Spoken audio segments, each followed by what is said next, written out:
You know that moment when your entire world shatters? When everything you believed in, your marriage, your family, your safe home, turns out to be a lie? I lived that moment. My name is Nelson Jensen, and I'm 40 years old. I spent 15 years as a United States Marine, serving with honor, deploying to some of the worst hellholes on earth. I bled for strangers. I fought for people who would never know my name. And I came home from 8 months in Afghanistan expecting to hold my baby girl and kiss my wife. Instead, I found another man in my house, Kevin Whitmore, wearing my bathrobe, holding my 10-month-old daughter near her nursery. The rage that hit me wasn't just anger, it was primal protective fury. I beat him unconscious right there on my daughter's floor. What followed was 3 years of legal warfare, custody battles, criminal trials, systematic destruction of the people who'd betrayed my family. When the truth came out about what Kevin really was, protective fury became calculated vengeance. If you've ever been betrayed by someone you trusted, if you've watched your family crumble because of infidelity and lies, you'll understand exactly why I did what I did. Some betrayals don't deserve mercy. They deserve justice, and sometimes justice looks exactly like revenge. But let me start from the beginning. Before I go any further, let me know in the comments where in the world you are watching from, and make sure to subscribe, because tomorrow I will share a story you don't want to miss. I pushed open the front door of my house at 600 hours, my duffel bag still on my shoulder, 8 months of desert dust still clinging to my uniform. The flight from Kuwait had landed early. I'd wanted to surprise Samantha and Sophia. Surprise them I did. The house was quiet. Too quiet. I set my bag down carefully, muscle memory from hundreds of patrols keeping my movements silent. That's when I heard it. A male voice upstairs, deep, comfortable, like he belonged there. My blood turned to ice, then immediately to fire. I took the stairs 3 at a time. The voice was coming from near Sophia's nursery, my 10-month-old daughter's room. Every protective instinct I'd honed over 15 years in the Corps exploded to the surface. I threw open the nursery door. A man stood there, mid-30s, soft around the middle, wearing my bathrobe. My bathrobe. He was holding Sophia, bouncing her gently, whispering to her, my daughter, in a stranger's arms. He turned, saw me, and his face went white. "Who the hell are you?" I didn't yell. My voice came out cold, deadly calm. He stumbled backward, nearly dropping Sophia. I'm Kevin Whitmore. You're holding my daughter." I crossed the room in 2 strides and took Sophia from his arms. She immediately started crying, confused by the tension. Get away from her. "Look, man, I can explain." Samantha appeared in the doorway, wearing only a t-shirt. My t-shirt. Her face went sheet white. "Nelson, you're in my house, wearing my robe, holding my child." I handed Sophia to Samantha, my hands shaking with barely controlled rage. "Explain that, Kevin." Samantha stepped forward. "Nelson, please just calm down." "Calm down," I rounded on her. "I've been in Afghanistan for 8 months, fighting, bleeding, thinking about you two every goddamn night. And I come home to find this piece of garbage in my daughter's room wearing my clothes." Kevin raised his hands. "Listen, Nelson, I think we're all adults here." "Adults?" I stepped toward him, and he backed up fast. "Adults don't sneak around with married women.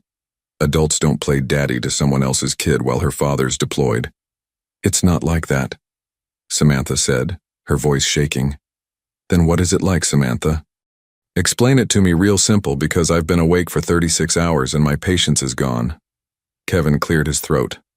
"Look, Samantha and I have feelings for each other. Real feelings.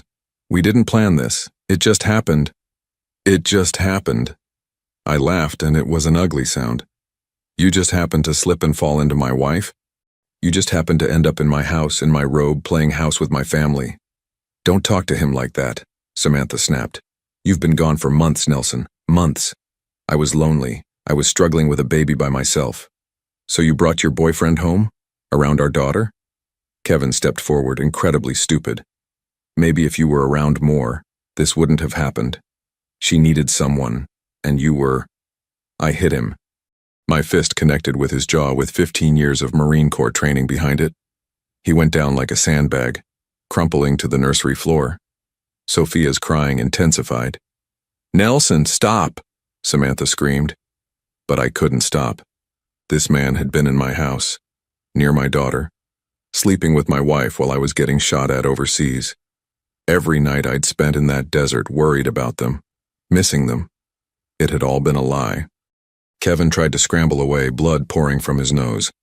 I'm sorry. You're sorry?" I grabbed him by my bathrobe and hauled him up. "You're sorry you got caught." I hit him again. And again. My knuckles split open on his teeth, but I didn't care.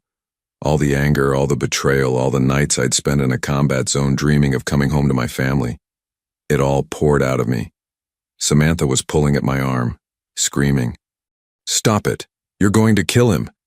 Get Sophia out of here," I roared, and she finally listened, scooping up our wailing daughter and running from the room. Kevin was barely conscious now, his face a bloody mess, whimpering. I let him drop to the floor. "Listen to me carefully," I said, my voice shaking. "You're going to get out of my house, you're going to get out of my life, and you're never, ever going to come near my daughter again. Do you understand me?" He nodded weakly, blood bubbling from his lips. "If I ever see you again, if I ever hear you've been within 100 yards of my family, I will finish what I started. Are we clear?" "Clear," he gasped. I stood up, my hands throbbing, my heart hammering. Kevin crawled toward the door, leaving a blood trail on the carpet. My daughter's carpet. I followed him downstairs, watched him stumble out the front door into the early morning light, still wearing my bathrobe, his face destroyed. Then I turned to Samantha. She stood in the living room. Sophia clutched to her chest, tears streaming down her face. "Nelson, don't." I held up my hand. "Don't say anything right now. I need you to take Sophia to your sister's house. Today, right now. This is my house too. I don't care. You brought that man around our daughter. You betrayed everything we had. So you're going to take Sophia somewhere safe while I figure out what happens next." She opened her mouth to argue, saw something in my face, and closed it. "Okay. And Samantha?" I waited until she looked at me. "Get a lawyer, because this marriage is over." That same afternoon, a squad car pulled up in front of my house. 2 uniformed officers stepped out, followed by an older man in a plain suit, detective's badge clipped to his belt. I opened the door before they knocked. "Nelson Jensen?" the detective asked. "That's me. Detective Thomas Harrison. We need to talk about what happened this morning. Kevin Whitmore filed assault and battery charges." I stepped aside. "Come in." They followed me into the living room. The house still smelled like blood, Kevin's blood. One of the uniforms wrinkled his nose. Harrison sat across from me, pulled out a notepad. "Walk me through what happened. Start from when you got home." I told him everything. The surprise arrival at 600, the male voice upstairs. Finding Kevin in Sophia's nursery holding my daughter wearing my bathrobe. The rage that had consumed me when Kevin tried to justify being there. "And then you hit him," Harrison said. "And then I hit him, multiple times." "How many times, Mr. Jensen?" "I don't know. I lost count after the first 3. Harrison showed me photos on his phone. Kevin's destroyed face, nose broken, eyes swollen shut, jaw crooked, teeth missing. The hospital had documented everything. "That's serious damage," Harrison said. "He was in my house, with my infant daughter, while I was deployed. I understand the emotional situation here." Harrison leaned back, studied me. "But you put this man in the hospital. The law doesn't care about your emotions, Mr. Jensen. You could be looking at serious charges, aggravated assault, maybe worse if he'd died. Then charge me." Harrison sighed. He pulled out another folder, flipped through pages. My service record. 15 years, decorated, honorable discharge pending. "You served this country," he said quietly. "Afghanistan, Iraq before that. No history of violence outside of combat. No domestic incidents. Clean record." He closed the folder. "But none of that matters if the DA decides to prosecute. So what happens now?" "I take your statement, document the scene, submit my report." Harrison met my eyes. "And you need to get a lawyer, son. A good one." Because Kevin Whitmore's injuries are severe enough that this isn't going away. Understood? They took my formal statement, photographed my split knuckles, documented the blood trail on Sophia's carpet. The whole process took 2 hours. When they finally left, Harrison paused at the door. For what it's worth, if I came home and found another man with my kid, I'd have done the same thing. But that doesn't change the law. I know. That evening I called Diane Clarkson. She had a reputation, ruthless, strategic, took no prisoners in court. Exactly what I needed. She met me the next morning at her office downtown. Mid-40s, sharp dresser, eyes that missed nothing. Tell me everything, she said. I did. The deployment, the homecoming, Kevin, the beating, the assault charges. Diane smiled like a shark. They're going to try to paint you as violent, unstable, PTSD, anger issues, danger to your daughter. I'm not. I know you're not. But Samantha's going to fight for custody, and Kevin's assault charges give her ammunition. We need to get ahead of this. How? We go nuclear. Diane leaned forward. We file for divorce immediately, citing adultery. We demand full custody based on her infidelity, and poor judgment bringing a stranger around your infant daughter while you were deployed and couldn't protect her. And we counterattack Kevin on every front possible. What do you mean, every front? I mean, we dig into his background, his history, his finances, everything. If there's dirt, we find it and we use it. She pulled out a legal pad. Can you afford a private investigator? Yes. Good. Because we're going to war. 2 days later, Samantha's filing arrived. Petition for legal separation. Request for temporary custody of Sophia. Statement from her attorney citing my violent outburst and unstable mental state following deployment. Claiming I was a danger to our daughter. That hurt worse than anything. She was trying to take Sophia. Using my protection of Sophia against me. I called Diane immediately. I saw it, she said. Already drafting our response. Emergency custody motion based on adultery and reckless endangerment. I've got statements from 3 neighbors who saw Kevin's car in your driveway over the past 4 months. Dates, times, everything. How'd you get those so fast? I'm good at my job, Nelson, and people talk. Your neighbors knew something was wrong. The temporary custody hearing happened fast. 1 week after I came home. I sat in that family courtroom, hands still bandaged from beating Kevin's face in, and watched Samantha's attorney stand up. Julie Sanders was thin, professional, confident. She looked at me like I was a monster. Your Honor, she began. Mr. Jensen has demonstrated extreme violence and poor judgment. He brutally assaulted my client's friend without provocation. Your Honor, Julie Sanders began, her voice clear and confident. Mr. Jensen has demonstrated extreme violence and poor judgment. He brutally assaulted my client's friend, Mr. Kevin Whitmore, without provocation. He put Mr. Whitmore in the hospital with multiple facial fractures, a broken nose, and a severe concussion. This is not a man who should be around a small child. Judge Albert Rodriguez looked at me over his glasses. Stern man, mid-60s, the kind of face that had seen everything and wasn't impressed by much. Mr. Jensen, do you dispute these facts? No, Your Honor. My voice came out steady. I hit him. Multiple times. Julie Sanders looked triumphant. But, I continued, I came home from 8 months in Afghanistan to find a stranger in my house, in my bathrobe, holding my 10-month-old daughter. A man who'd been sleeping with my wife while I was deployed.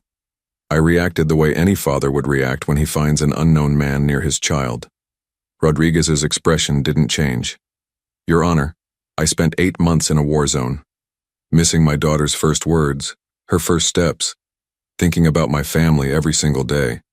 And I came home to find my wife had replaced me, had brought another man into my daughter's life, into her nursery.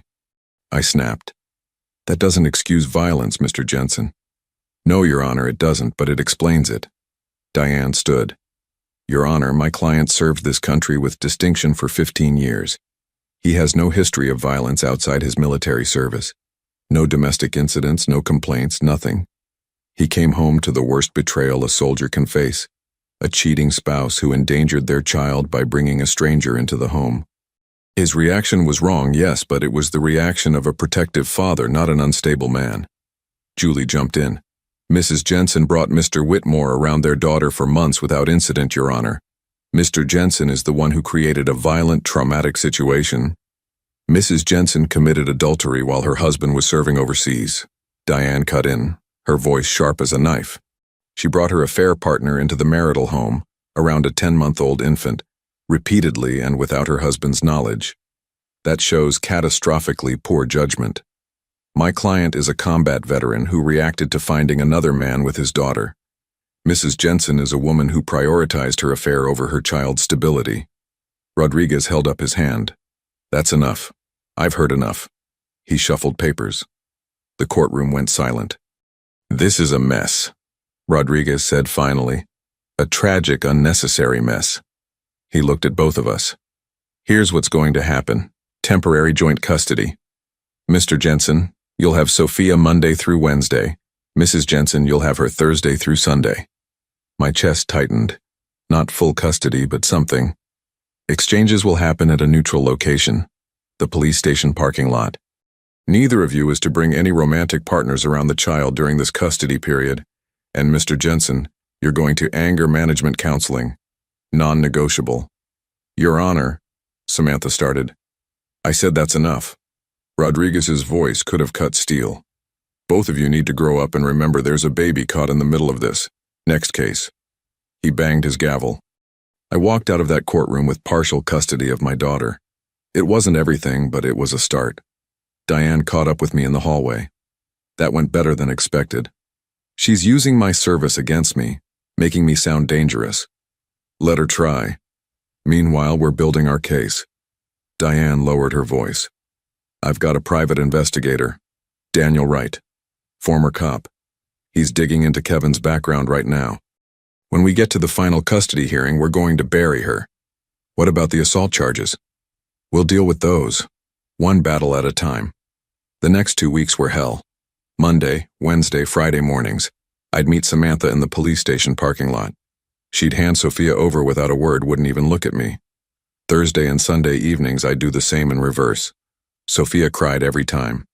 She didn't understand why Mommy and Daddy kept passing her back and forth, why everything had changed.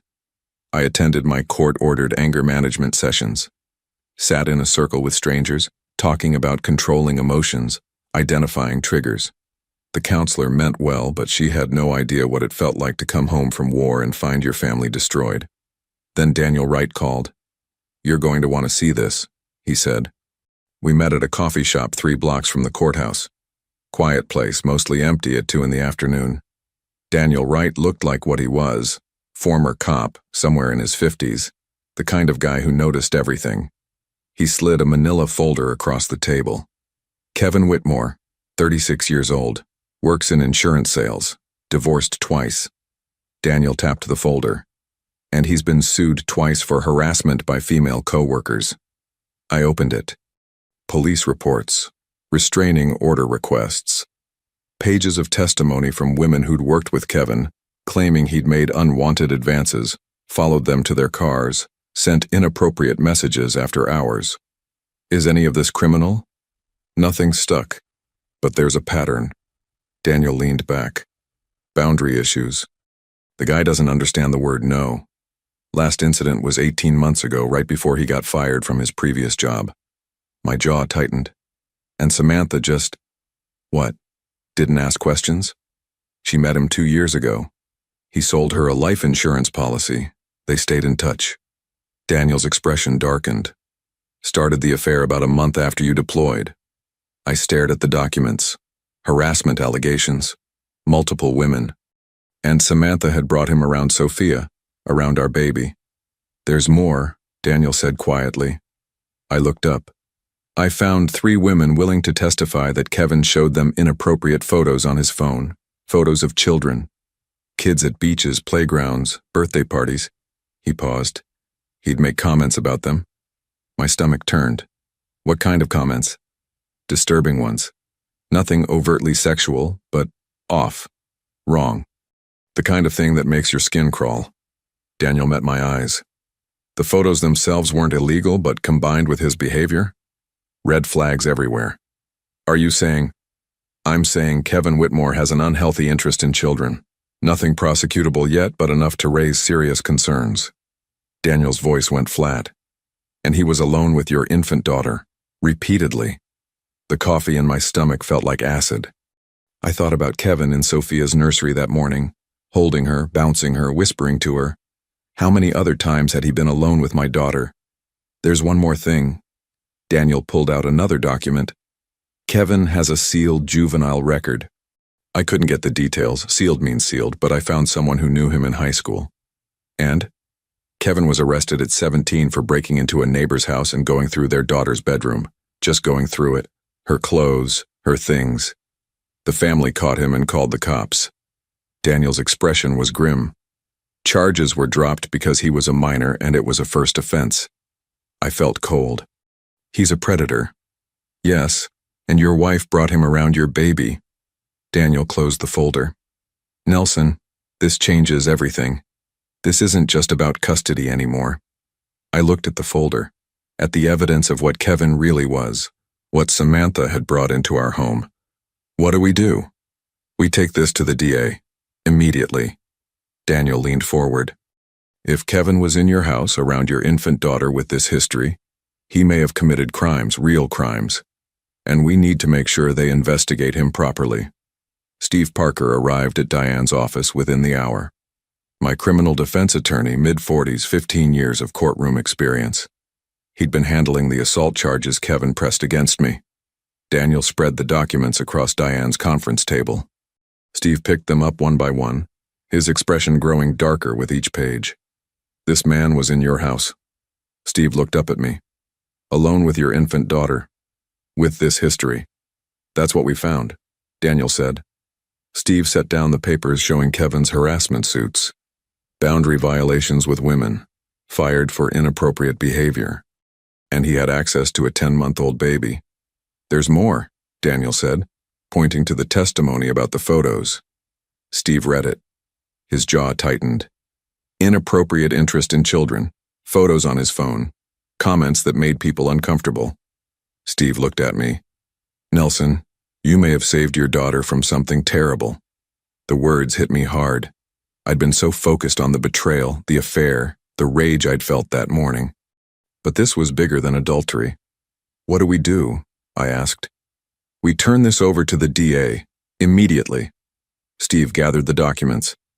And we push for them to investigate Kevin Whitmore properly. Because if what Daniel found is accurate, Kevin committed a crime just by being near Sophia. What crime? Depends on what they find. But a man with this history, this pattern, around an infant? That's not an accident. That's intent. 1 week later, the DA's office opened a formal investigation into Kevin Whitmore. They moved fast. Interviewed the women from his past, the co-workers he'd harassed, the ones who'd seen the photos on his phone. They petitioned to unseal his juvenile record. They obtained warrants and subpoenaed his phone and computer. I waited. Went through my custody exchanges with Samantha in tense silence. Held Sophia those 3 days a week I had her and tried not to think about what Kevin might have done during those 4 months. 2 weeks after the investigation started, the DA called me in. His office was on the 3rd floor of the county building. Marcus Brennan, late 50s career prosecutor. He'd seen everything. But when I walked in, he looked shaken.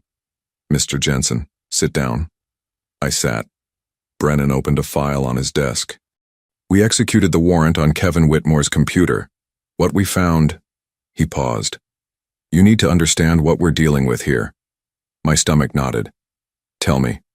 Thousands of photos, downloaded from social media, Facebook, Instagram, public accounts, photos of children. Brennan's voice went flat. Kids at beaches, playgrounds, birthday parties.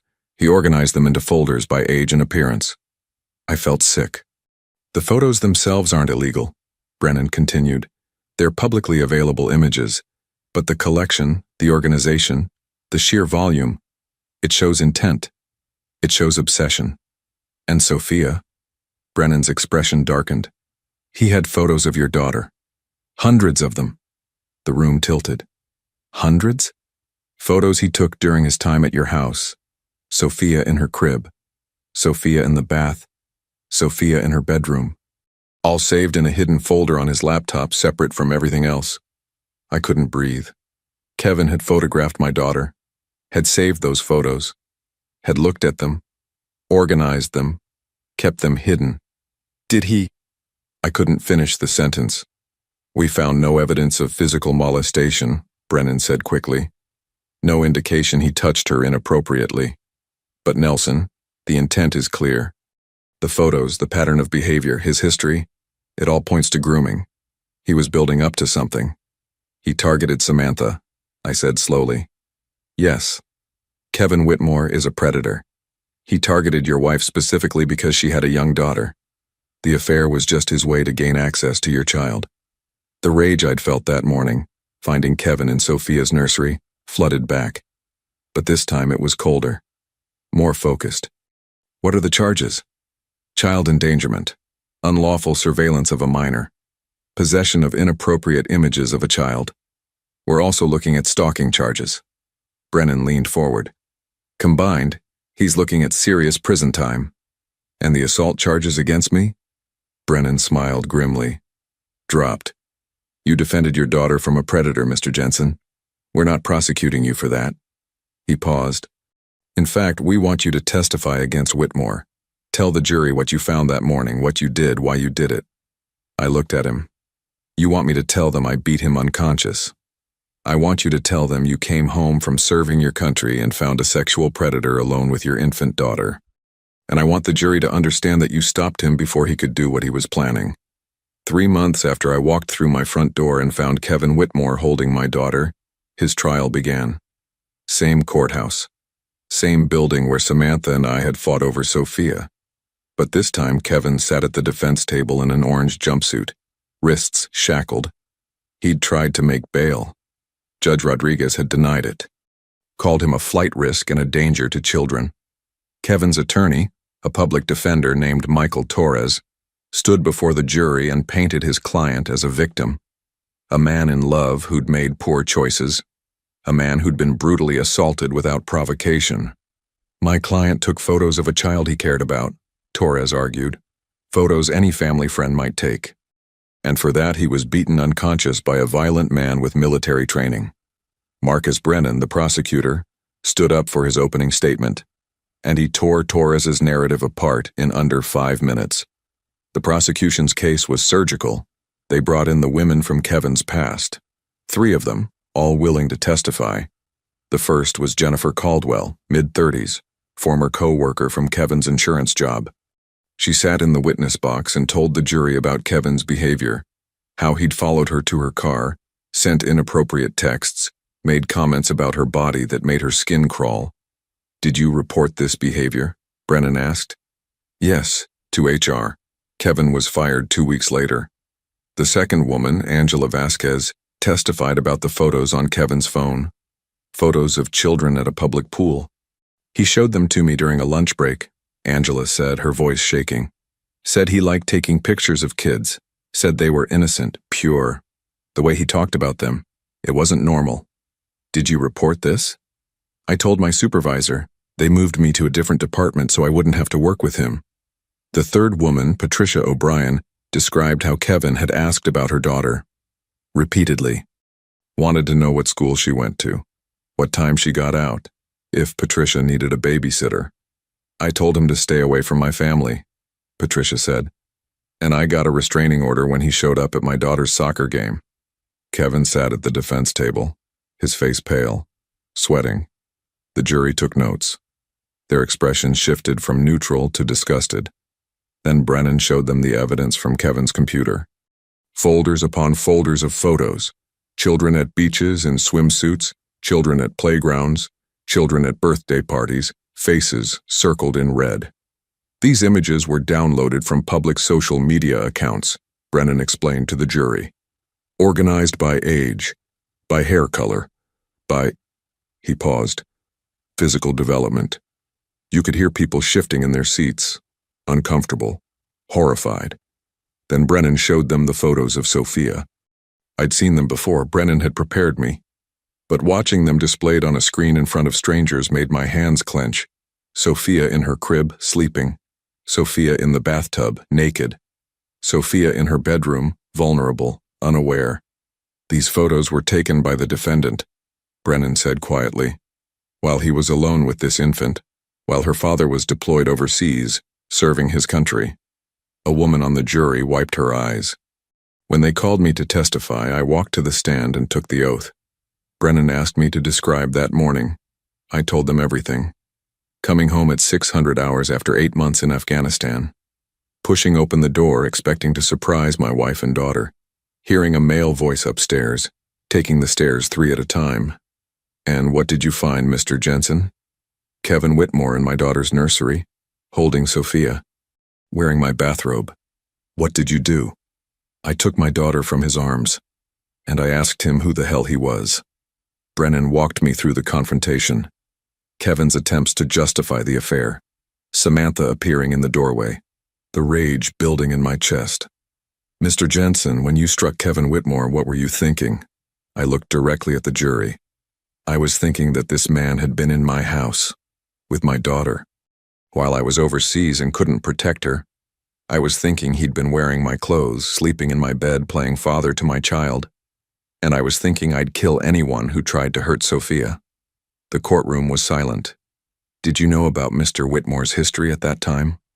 No. I just knew he was a stranger alone with my infant daughter.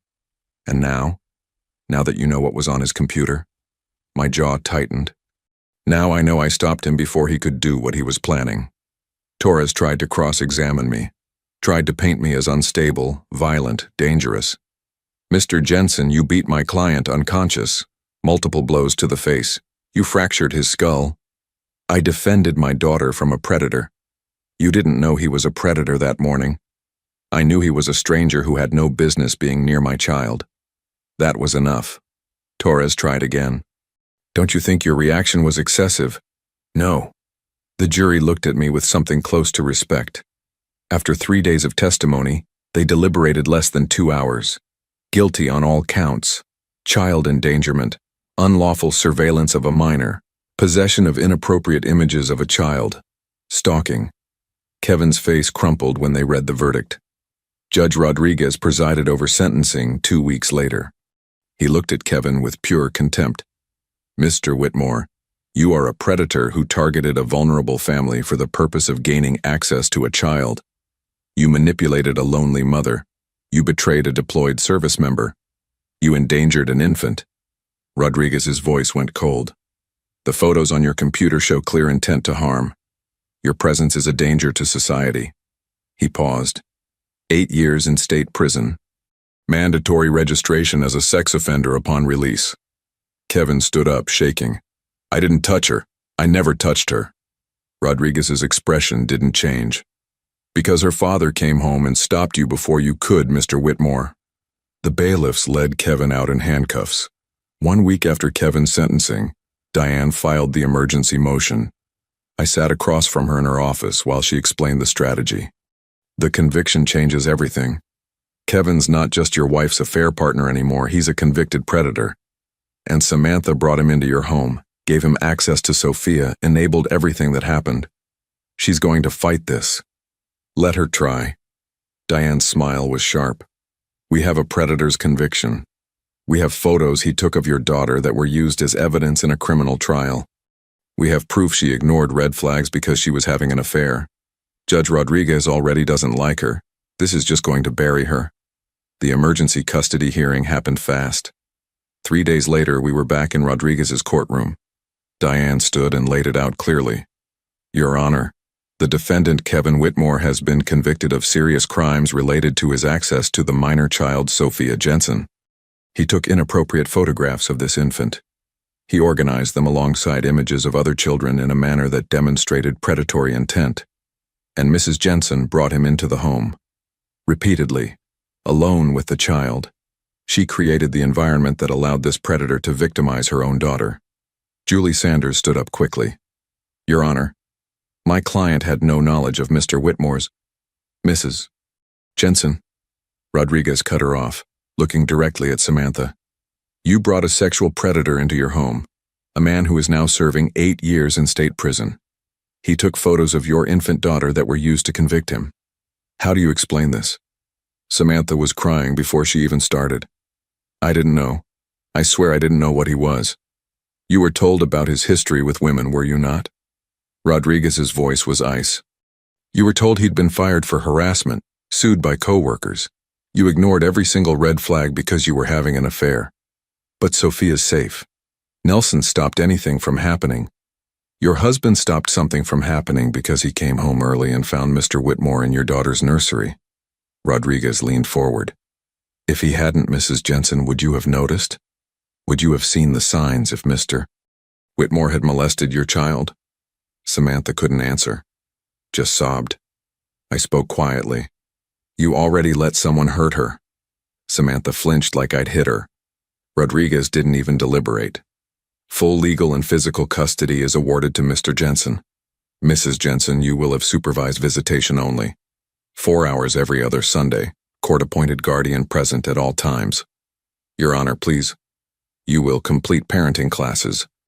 You will undergo a full psychological evaluation. You will demonstrate consistent, appropriate judgment for a minimum of 1 year before this court will even consider unsupervised visitation. Rodriguez's expression was granite. Your daughter's safety is paramount. You have proven yourself unable to protect her. This hearing is concluded.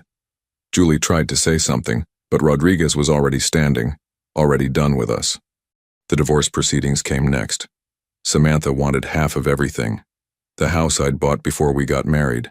My military pension I'd earned through 15 years of service. The savings I'd built. I put up with your absences, she told the mediator. I dealt with the military lifestyle. I raised Sophia alone while you were deployed. I deserve compensation. Diane pulled out the bank records. Mrs. Jensen spent $15,472 on her affair with Kevin Whitmore. Dinners at expensive restaurants, gifts, a weekend trip to Las Vegas. Diane slid the statements across the table. All of it came from the joint account, combat pay Mr. Jensen sent home to support his family. Samantha went pale. She spent his deployment pay on her affair, Diane continued. Money he earned while being shot at in Afghanistan. Money meant to support their infant daughter. She spent it on a convicted predator. The mediator looked sick. Judge Rodriguez handled the final divorce decree himself. Mr. Jensen keeps the house. Full military pension. All savings and assets except for $5,000, which is the legal minimum Mrs. Jensen is entitled to under state law. Samantha's lawyer started to object. Mrs. Jensen committed adultery with a man who is now a convicted sex offender, Rodriguez said flatly. She endangered her child. She spent marital funds on her affair. She's fortunate to receive anything at all. He signed the papers. Supervised visitation remains in effect. 4 hours every other Sunday. This court is done with this matter. 7 months after I'd come home from deployment, the divorce was final. Samantha had lost everything. 6 months after the divorce finalized, life settled into something I'd never expected to have. Normal. Sophia was 3 years old now. Bright, funny, happy. We had our routines. Breakfast together every morning. She liked scrambled eggs with cheese, cut into tiny pieces. Walks in the park after preschool, her little hand in mine. Bedtime stories where she'd fall asleep halfway through, her breathing going soft and even. She was thriving. No trauma from that morning. No nightmares. The child psychologist I'd hired told me Sophia was developing perfectly. No signs of distress or behavioral issues. She didn't remember Kevin. Didn't remember that terrible morning when I'd come home. Thank God for that. Samantha still had her supervised visits. 4 hours every other Sunday. Rita, the court-appointed supervisor, sent reports to the court after each one. They were heartbreaking to read even for me. Samantha trying desperately to connect with Sophia, bringing toys, trying to play games. But Sophia just sat there, polite but distant. She didn't understand why this woman only showed up for a few hours, why a stranger sat in the corner watching them, why she couldn't go home with mommy anymore. The trust was broken. A 3-year-old couldn't articulate it, but she felt it. After 6 months of supervised visits, Samantha started canceling. She'd reschedule, then cancel again. Sometimes she just wouldn't show up. Sophia stopped asking about her. I heard through mutual friends, people who'd known us both, who were careful about what they said to me now, that Samantha had moved to a tiny apartment on the east side. Rough neighborhood. She was working 2 jobs just to make rent. The legal fees from the divorce and custody battle had bankrupted her. She'd lost everything. Her home, her daughter, her reputation. Part of me wanted to feel sorry for her. Then I'd remember those photos of Sophia on Kevin's computer, and I felt nothing but contempt. She'd brought a predator into our daughter's life. Whatever consequences she faced, she'd earned every single one. I started dating again, carefully, slowly. Clara Robinson taught at Sophia's preschool. Kind face, patient voice, wonderful with children. We'd talked a few times during pickup, casual conversations that gradually became longer. She asked me out for coffee. I almost said no. I wasn't ready. Didn't know if I'd ever be ready. But something about her made me say yes. I told her everything on our 3rd date. The deployment, the betrayal, the violence, the trials, Kevin's conviction, the custody battle. I expected her to run. She stayed. You protected your daughter, she told me that night. You did what any good father would do. Don't ever apologize for that. 6 months after we started dating, Clara met Sophia. They clicked immediately. Clara never tried to replace Samantha. She just became another person who loved Sophia, who showed up, who was there. We built something real, slow and careful and genuine. 18 months after Kevin's conviction, I got a call from the DA's office. Mr. Jensen, I wanted to inform you. Kevin Whitmore was assaulted in prison. Badly. My hand tightened on the phone. Is he dead? No. But he's in the infirmary. Multiple broken bones, internal injuries. He was in general population despite being a sex offender, and the other inmates found out what he was in for. Good. There was a pause. He's being moved to protective custody, and Mr. Jensen, he tried to claim you somehow arranged the attack, that you have contacts inside who got to him. I laughed. Actually laughed. I don't have contacts in prison, I don't need them. That's what I told him.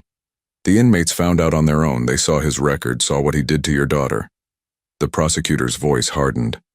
The system has its own way of handling predators, Mr. Jensen. Kevin would spend the rest of his sentence in protective custody. Isolated, afraid, exactly where he belonged. 2 years after that morning I came home from deployment. I took Sophia grocery shopping on a Saturday afternoon. She sat in the cart, swinging her legs, chattering about her preschool friend's birthday party next week. 4 years old, happy, safe.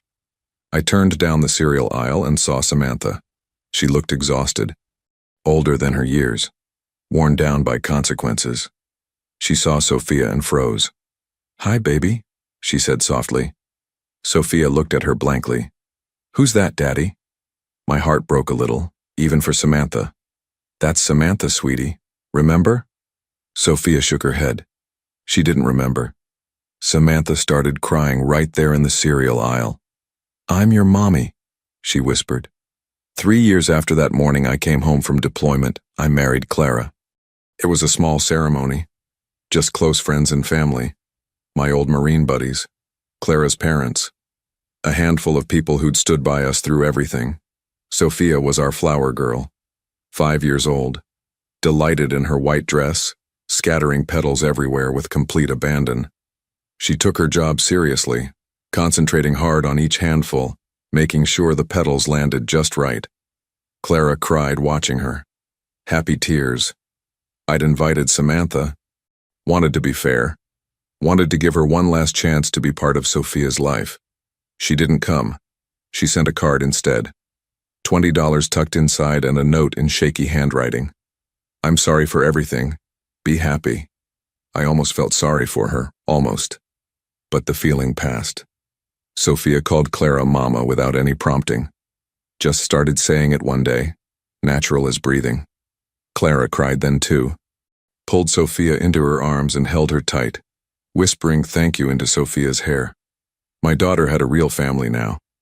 2 parents who loved her, who put her first, who would die before letting anyone hurt her. I'd left the Marines 6 months after Kevin's trial. 15 years of service, an honorable discharge, and a clean transition to civilian life. I started working as a contractor, training corporate security teams. Good money. Stable hours. Home every night with Sophia.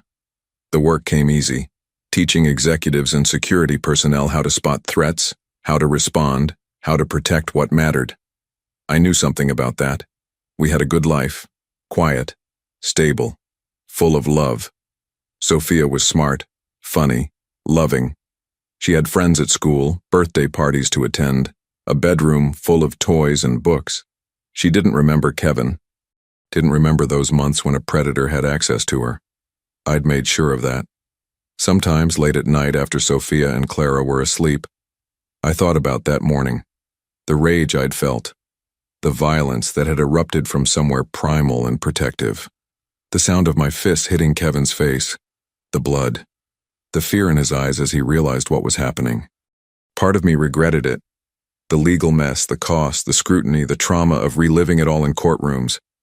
But most of me didn't. I'd protected my daughter. I'd destroyed the people who'd betrayed her and endangered her.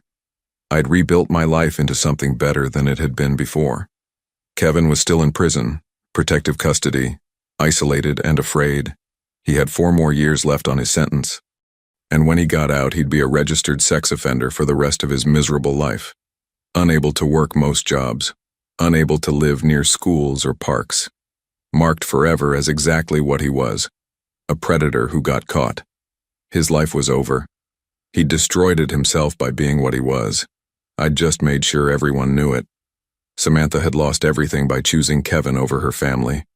Last I heard, she'd moved to Arizona or New Mexico, somewhere far away, trying to outrun her reputation, trying to start over. She sent birthday cards to Sophia every year, $20 and a brief note. Sophia didn't remember her anymore, didn't ask about her, didn't miss her. She had Clara now, a mother who showed up, who was there, who loved her without conditions. Me? I had Sophia. I had Clara. I had peace. Real peace. The kind you build from ashes. People ask me sometimes if I went too far that morning. Friends, acquaintances, people who hear the story secondhand. They want to know if beating Kevin unconscious was worth the legal trouble, the anger management classes, the scrutiny. I tell them the truth, I'd do it again. Not because I'm a violent person, not because I enjoy hurting people, but because when you come home from war and find another man in your house, near your baby daughter wearing your clothes, and then you learn he's a predator who was grooming your child, something primal takes over. You're not thinking about legal consequences. You're not thinking about anger management or court appearances.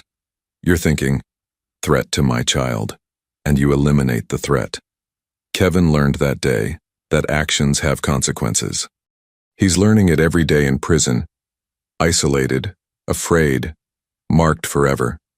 Samantha learned it over 3 years, slowly and painfully, losing her daughter, her home, her life. Me? I learned that sometimes the only way to save your family is to destroy the one you have and build a new one from the ashes. Sometimes revenge and justice are the same thing, especially when that revenge ends with a predator behind bars and an innocent child safe. That's the best kind of justice there is. I believe stories such as this find us for a reason. If this one touches you, please subscribe. I share a new one every day. In the meantime, there are 2 stories on the screen that are even better.